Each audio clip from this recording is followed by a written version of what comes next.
Hi, I'm Jason Byers. I'm co-founder of Queerful, and I am here today to have a little chat with our Queerful friend and partner, Jim Obergefell, whose Supreme Court case gave us gay marriage. Hi, Jim. Hey, Jason. So I just wanted to talk about politics today.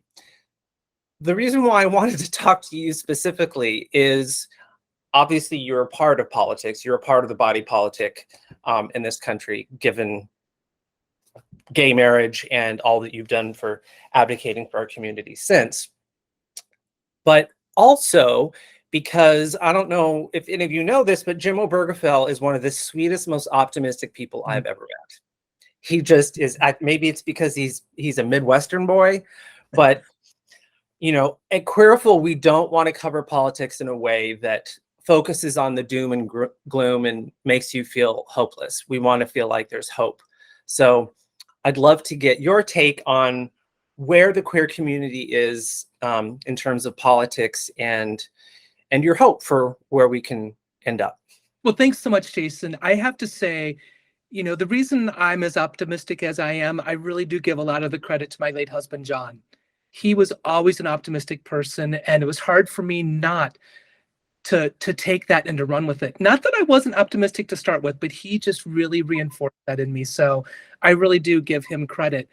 And, I look at the world today and life for the queer community in the United States when it comes to our rights, our dignity, our respect, and the law, there are a lot of reasons to feel discouraged. I mean, all we have to do is look at a sitting Supreme Court justice putting a target on marriage equality, putting a target on our right to engage in intimate relations in the privacy of our own homes. He did that in another decision. So it's okay to feel concerned and to feel worried about those things. And I look at our transgender community. They are continually attacked and demeaned, and they're the most vulnerable part of our community, and yet they're the ones who seem to be bearing the brunt of so much of the horrible things happening politically in our country. And it is challenging sometimes to remain hopeful, but for me, what keeps me going, what gives me hope, is knowing that the world I'm living in today is still so much better than the world I was living in 20 years ago, 30 years ago. And that's what I focus on. I know I was part of something that actually made positive change in the world and helped create a world that's better for the younger generations. And that will continue. Unfortunately, as we've seen throughout our nation's history, whenever there's progress in civil rights of any sort, there's backlash. And that backlash, unfortunately, right now is directed towards us, and it's ugly. But I just remind myself that life is better than it was. And we have an amazing group of people in our community and our allies who are out there fighting for us, who are doing everything they can to make sure that we have the right to live our lives without fearing for our lives and to become part of we the people. So that's what gives me hope. I know things are better.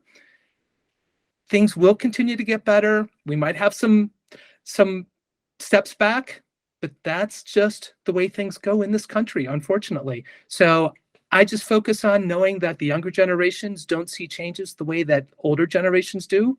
And that means life is going to be better over time. So that's where I find my hope. That's where I find my motivation to keep going, is just knowing how the younger generations do not understand the focus on differences, and they just don't have the time for it. So things will get better. It's just getting to that point. Yeah, I absolutely agree with you wholeheartedly. And I especially agree on the point of the younger generation, because it's the younger LGBTQ folks in my life, and frankly the ones that I've met through Queerful, that I see it's non-negotiable, that the future that we all deserve. And there's optimism there. There's optimism, there's spark, there's a willingness to enact the change that we need to have happen, and to hold on to the strides that we've made, and to make sure that we continue going into the future that we deserve. So thank you so much, Jim. You're so welcome, Jason. Yeah, it's always good connecting with you. Likewise. Take care.